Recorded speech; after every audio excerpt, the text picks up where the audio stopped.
I have presided over thousands of cases in my life.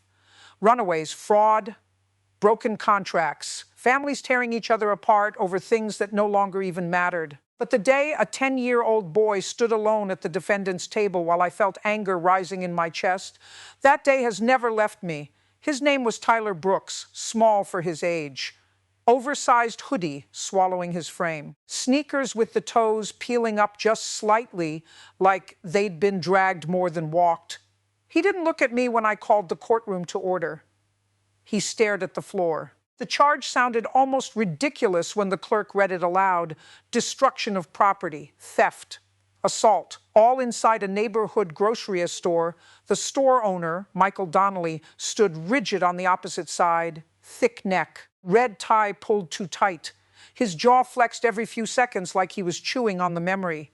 He threw a jar at my employee, Michael said, knocked over an entire display, stole food, ran. The courtroom murmured. A 10-year-old, I felt irritation press against my ribs. In my experience, when children reach a courtroom this young, something upstream has already failed them. But that does not excuse chaos. It does not excuse violence. I leaned forward slightly. Tyler, I said, keeping my tone firm. Is there a reason you thought this behavior was acceptable? His fingers curled into the sleeves of his hoodie, twisting the fabric, tight. No answer. Silence in a courtroom is rarely empty. It's usually loaded. His guardian, a woman named Carla Brooks, sat behind him. Not his mother, his aunt. She looked exhausted, mascara slightly smudged beneath one eye, as if it had been wiped away quickly in a car mirror. He's been acting out, she said quietly. Ever since. She stopped. I've learned something about unfinished sentences. They often contain the real story. The prosecutor outlined the damage. Broken jars, shattered glass, a teenage employee with a small cut on his cheek, over $400 in losses. $400 can mean nothing to some people. To a small business owner, it can mean a week of worry. To a court, it means consequences. I looked back at Tyler. He still hadn't lifted his eyes. Children who lie usually peek. They scan faces. They calculate reactions. He didn't calculate anything. He looked braced. I felt my patience thinning. Tyler, I said more sharply, this is a court of law. You will speak when addressed. His shoulders flinched at the edge of my voice. And for a moment, just a flicker, I saw something in the way his jaw tightened, not defiance, containment.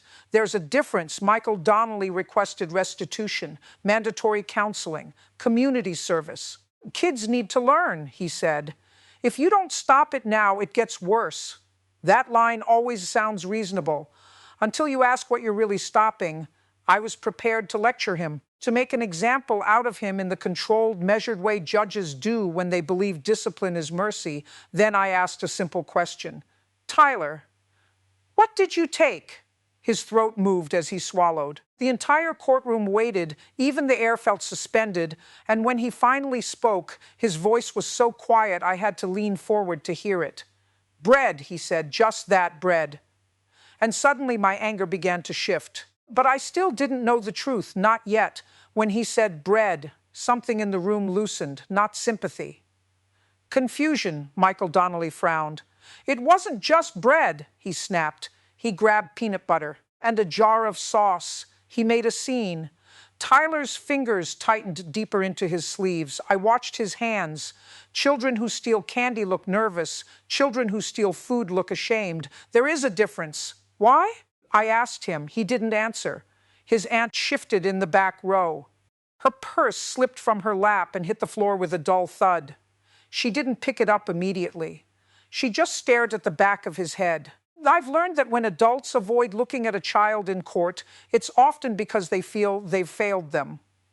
Tyler, I said again, softer now, why did you take it? His lips parted, closed. Then finally, my sister was hungry. The words didn't echo, they landed. There's a specific silence that follows truth. It doesn't buzz. It doesn't whisper. It settles. How old is your sister? I asked. 4. He still wasn't looking at me. I glanced at Carla. Her chin trembled once, quickly suppressed. She pressed her lips together so tightly they blanched white. Where are your parents? I asked. Another pause. Dad left, he said. Mom sleeping, that word, the sleeping. I have heard it before. Children use gentler vocabulary than reality deserves. How long has she been sleeping? I asked carefully. Carla stood abruptly. Your Honor, but Tyler answered first.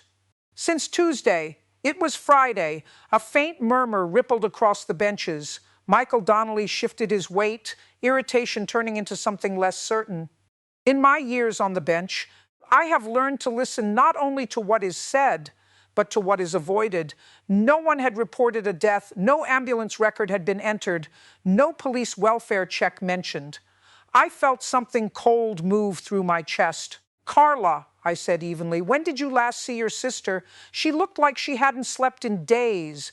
She's not dead, she blurted. She's not getting up much. Not getting up. I have heard denial wear many costumes. This one was thin. And the children? I asked. She swallowed hard. Tyler's been helping. That was the moment the edges of the story began to show themselves. 10-year-olds do not steal bread for adventure. They steal it because they are trying to hold something together that is already collapsing. Tyler, I said gently, who was feeding your sister before today? His voice cracked for the first time. I was. He finally looked up at me, and I saw it, not rebellion, responsibility, the kind that bends a child's spine before it should. I tried to wake her, he whispered, but she just wouldn't.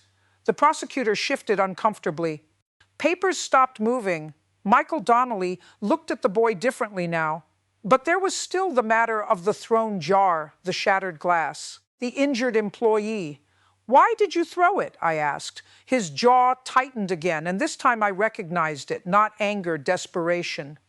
Because he tried to stop me. The fluorescent lights hummed louder than they should have, and suddenly this was no longer a theft case.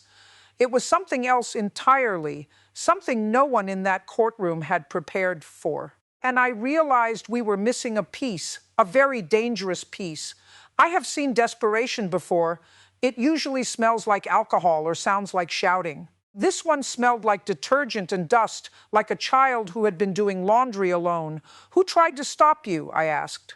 The cashier, Tyler said. He grabbed my arm. Across the room, the teenage employee shifted in his seat. A thin bandage crossed his cheek. He looked more startled than injured now. I was just doing my job, the boy muttered, and I believed him. 2 children, both trying to follow rules written by adults who weren't present. That's how systems collide. Tyler, I said, why didn't you ask for help? His eyes dropped again. I did. The words were almost lost in the air. I told him my mom wouldn't wake up. The courtroom went still. The cashier blinked rapidly. I thought he was lying, he said. Kids say stuff like that. Yes, they do, but sometimes they don't. I turned to Carla. Why wasn't anyone checking on them? Her hands were shaking now, not dramatically, just enough to rattle the zipper of her purse. I worked double shifts, she whispered. My sister's been using again. I thought she was just sleeping off. Using, there it was. Addiction doesn't announce itself with clarity. It hides inside phrases like that, sleeping it off, not getting up much. Tyler had been managing a 4-year-old while living in a house with an unconscious mother for 3 days. I felt something heavy settle behind my ribs. Has anyone called for medical assistance? I asked. Silence. Tyler's small voice again. I didn't want her to get in trouble. That sentence, that is how children protect the very people who fail them.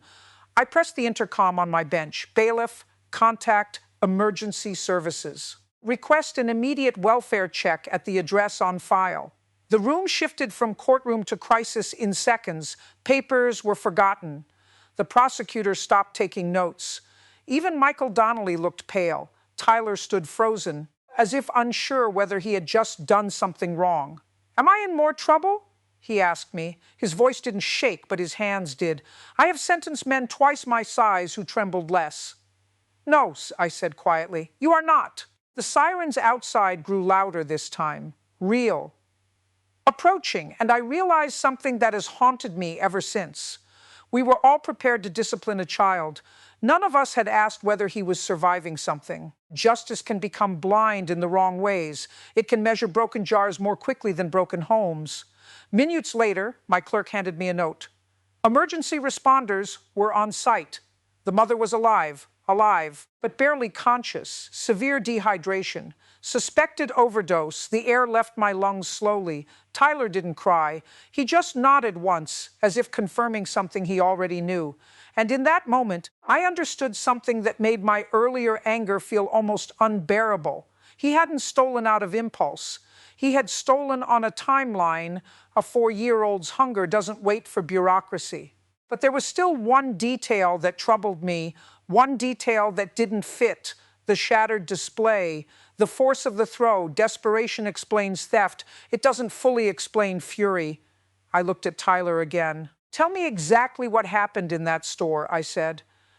And this time, when he lifted his eyes to mine, there was something else inside them, not just fear, not just responsibility, something that made my stomach tighten. When a child is scared, they look for an exit. When a child is cornered, they look for an adult. Tyler wasn't looking for either. He was looking at me like he was deciding whether I could handle the truth. The cashier grabbed me, he said. Hard. The teenage employee stiffened. I just caught his sleeve. Tyler shook his head. He said I was lying. He said my mom was probably drunk again. The word hung in the air. Agin. I saw Carla close her eyes. Humiliation does something strange to children. They don't always cry. Sometimes it converts straight into heat. He squeezed. Tyler continued, rubbing his own forearm unconsciously. And he said he was calling the cops. The cashier's face reddened. That's store policy. I've watched policy bruise people more cleanly than fists. And then? I asked gently. Tyler swallowed. My sister doesn't like sirens, he said. She hides under the bed. There it was, not rage, panic. I just needed to go, he whispered. I didn't mean to hit him. You threw the jar, I said carefully. He nodded. At the floor, not at him. The cashier shifted again. Glass went everywhere. One piece cut me. I believed both of them, two versions of fear colliding in a narrow aisle between canned goods and discount cereal. In my years on the bench, I have learned this.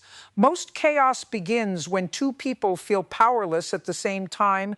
Tyler felt trapped. The cashier felt responsible. Neither was wrong. But neither was safe in that moment. I leaned back slowly, letting the silence stretch. The fluorescent lights buzzed overhead. Someone in the back row cleared their throat, then immediately regretted it. Tyler, I said, had anyone ever called the police to your house before? He hesitated, then nodded once. For Mom. How many times? Another pause. 3. Carla's shoulders folded inward. And what happens when they come? I asked. They talk loud, he said. They look in drawers. My sister cries. His voice remained flat. That's the tone children use when memories are filed away without being processed. So when the cashier said he was calling the police, I couldn't let them come, he said quickly. She was still sleeping. I didn't know what they'd do. There it was again. Protection even now. Even after 3 days without real food, the courtroom felt smaller.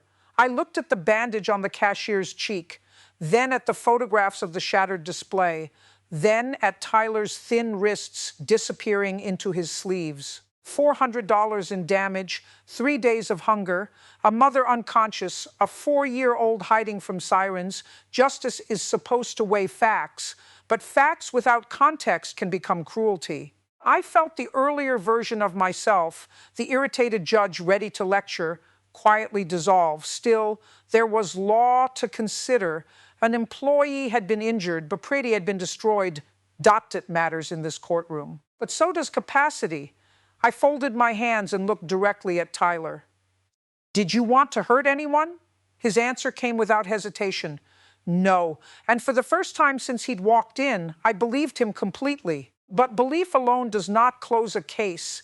And what I was about to decide would follow this boy long after today. The room waited, so did he. I have learned that the most dangerous moments in a courtroom are not the loud ones. They are the quiet decisions. I looked at the statute in front of me, assault. property damage, mandatory minimum probation if I treated it strictly by the book. The book does not mention hunger. It does not mention a 4-year-old hiding from sirens, but it does mention intent, and intent is where justice breathes. Mr. Donnelly, I said, turning to the store owner, what do you want from this child? He hesitated. His earlier certainty had thinned. I can't have kids thinking they can steal, he said. If word gets around, your freezer is still broken? I asked. He blinked. Yes. And $400 would help? Yes. I nodded slowly. Then I looked at the cashier.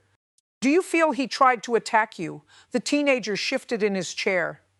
He looked at Tyler, really looked at him for the first time. I thought he did, he admitted. But I guess he was just trying to get away. That guess mattered. I turned to the prosecutor. Is the state seeking detention? He cleared his throat. Given the circumstances, Your Honor, we would defer to the court's discretion. Discretion, that word carries weight. I removed my glasses and set them on the bench. A small gesture. But everyone noticed. Tyler, I said, stand up. He did, slowly. You broke the law, I told him. You cannot throw objects in a store. You cannot run when someone tries to stop you. Do you understand that? Yes, Mom. But, I continued, you were trying to feed your sister. And you were afraid. His jaw tightened again, that same effort not to unravel. In this courtroom, I said carefully, justice does not ignore fear. It examines it. I ordered the assault charge dismissed. A murmur rippled through the room. The property damage would be handled differently. No criminal record. No probation. Instead, I directed the county to connect the family with emergency housing support, addiction services for the mother, and food assistance immediately, and then I looked at Michael Donnelly. Sir, I said, if the county reimburses your losses, would you consider allowing Tyler to work in your store this summer? Stocking shelves, learning inventory. The man stared at me. Tyler stared at the floor. Finally, Michael exhaled. If he shows up on time, a faint, almost invisible shift passed through the room. Consequences. But not condemnation. I leaned forward one last time. Tyler, I said, you are not responsible for fixing the adults in your life. Do you understand me? His lips trembled. He nodded. That was the first time he looked like a child. As the gavel came down softly, I realized something that has stayed with me ever since. Sometimes fury is just incomplete information. I was furious at a little boy. Until I learned he had been holding his world together with bread and peanut butter. Justice is not about punishing the smallest person in the room. It is about asking why they were small to begin with. I watched him leave the courtroom beside his aunt. For once, his hands were empty, and that, more than the verdict, was what felt right. We've reached the end of this story. That was the sixth and final part, the justice. The aftermath and the lesson that stayed with me. If you'd like, I can start a completely new courtroom story with a different title. I remember thinking it was over, that the gavel had done its job, that mercy, applied carefully, had sealed the day.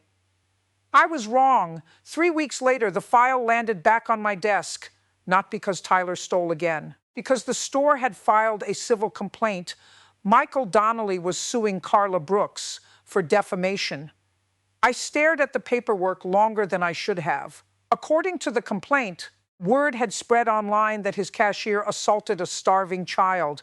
Sales had dropped, reviews flooded in. Strangers who had never stepped inside the store were leaving 1-star ratings. Somewhere between that courtroom and the outside world, the story had mutated. Truth does that when it meets outrage. The hearing was set for a Monday afternoon. The sky was clear this time. Bright, almost indifferent. Michael stood straighter than before, but his eyes were tired. I didn't touch that boy wrong, the cashier, Ethan Miller, said from behind him. No bandage now, just a faint pink line on his cheek. Carla sat at the defense table again. This time Tyler wasn't with her. That bothered me.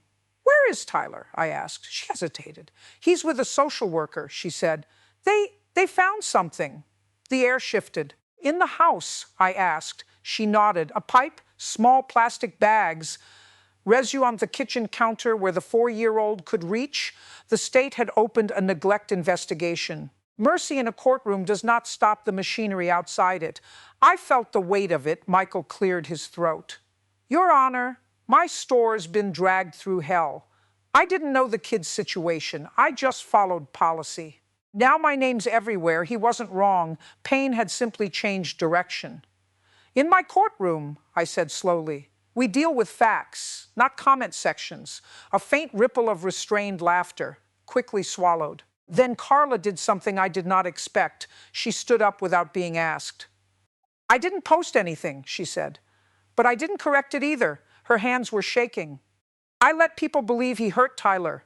Silence. Why? I asked. She looked smaller than before. Because for once, people were angry for him. That sentence settled deep. Rage can feel like protection when you've been invisible. And the pipe? I asked carefully. Her eyes filled but did not spill. My sister didn't relapse alone. The words were barely audible.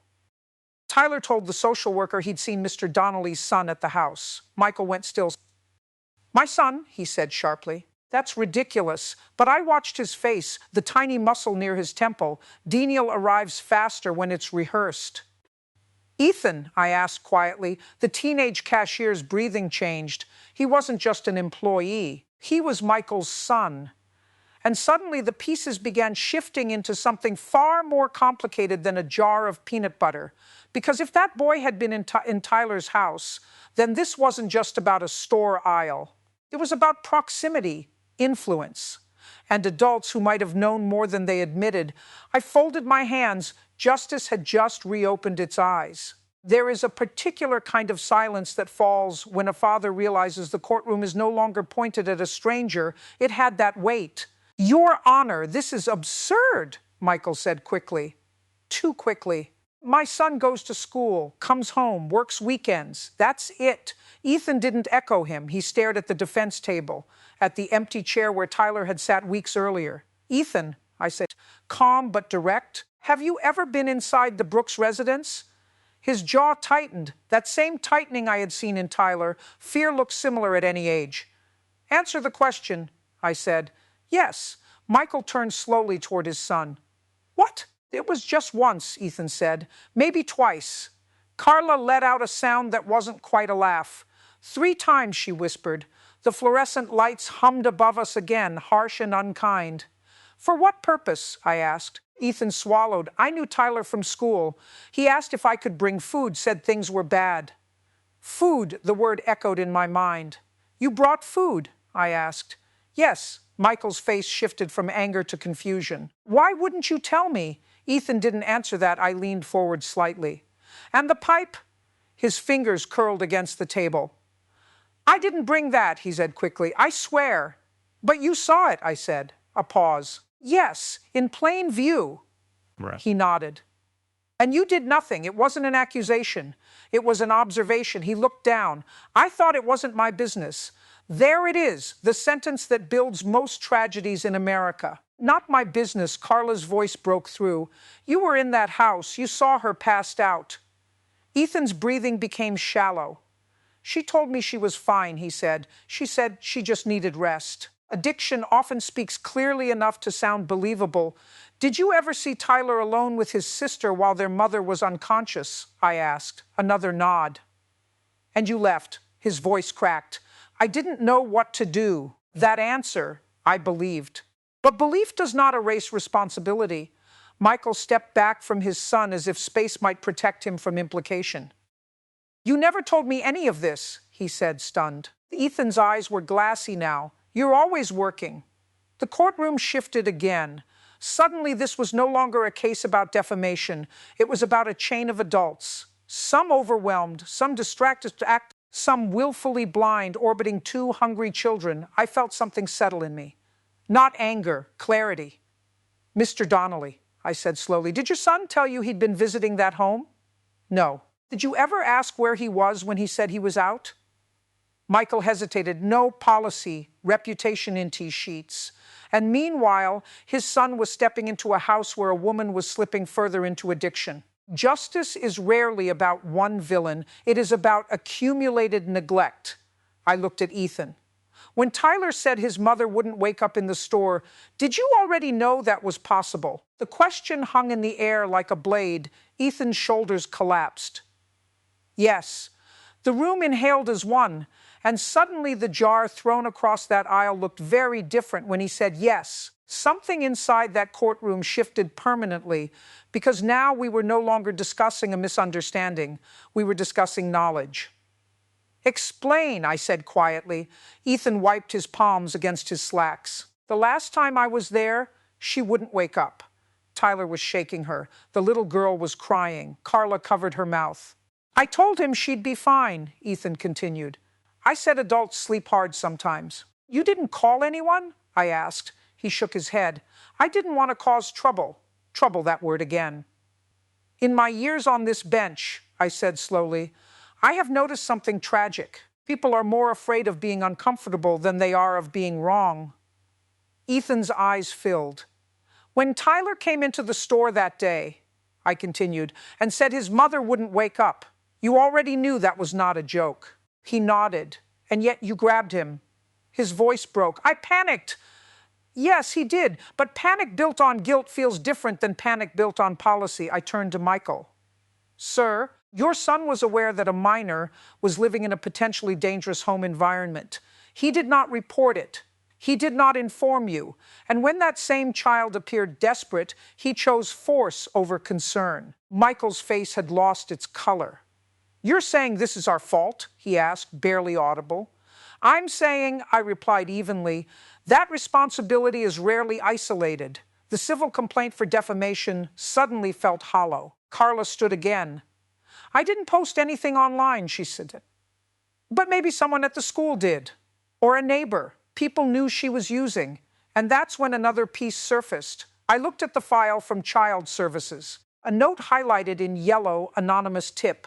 2 weeks before the grocery incident, reported concerns of drug use in the Brooks home. No follow-up completed. Backlog. Understaffed.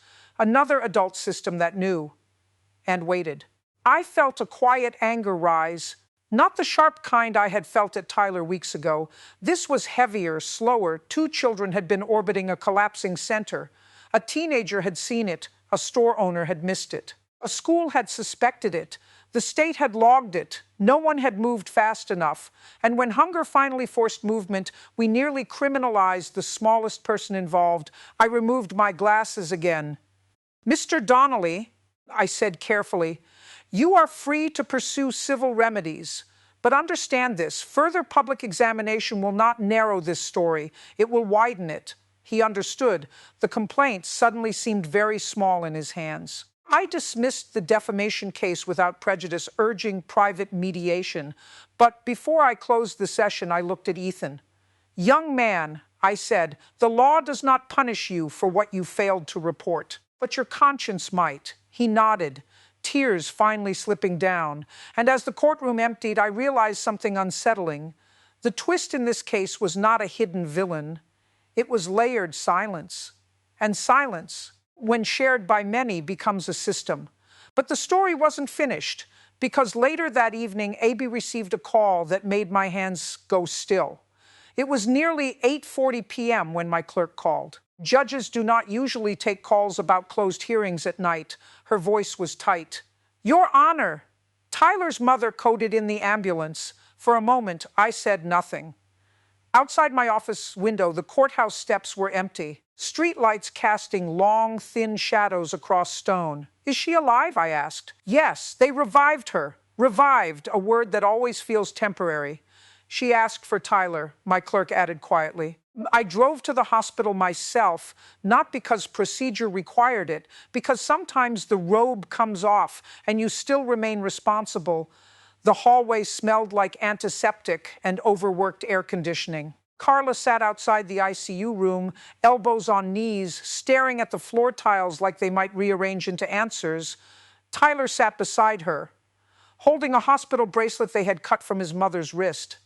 He wasn't crying. He was studying it, like evidence. When he saw me, he stood up automatically. Children stand for judges even in waiting rooms. Is she in trouble? He asked, that question even now. No, I said gently. She's sick. He nodded slowly. I told her they'd come, he whispered. I told her the judge was nice. I swallowed. I have been called many things in my career. Nice has never mattered much to me, but that night, it did. A nurse approached. She's conscious. Briefly. One visitor. Tyler looked at Carla, then at me. Fear passed across his face, not of punishment, but of permanence. He walked into the room alone, through the small glass window. I could see her, pale, tubes, oxygen line trembling slightly with each breath. Tyler climbed carefully onto the chair beside the bed. He didn't scold her, didn't cry. He just placed the hospital bracelet back on her wrist and held her fingers there, like he was returning something she had dropped. I have sentenced men for less damage than addiction causes quietly inside a home. And yet addiction is rarely treated like a crime until it inconveniences someone else. After a few minutes, he came back out. She said she's sorry. He told Carla, then he looked at me. Am I still working at the store? Even now, thinking ahead, planning, trying to stabilize something. Yes, I said, if you want to. He nodded once. And for the first time since I had met him, his shoulders were not carrying the entire world. Weeks later, I received a letter. Michael Donnelly had withdrawn the complaint permanently. Ethan had volunteered at a local youth outreach program. The school reported Tyler's sister was eating lunch every day now. And his mother? She entered treatment. Relapse is part of recovery, they tell us. But so is intervention. I was furious at a little boy once until I learned the truth. Now I am slower to anger, faster to ask why. Because sometimes the child in front of you is not the problem. He is the alarm. And justice, when it works, does not silence alarms. It listens, and then it moves.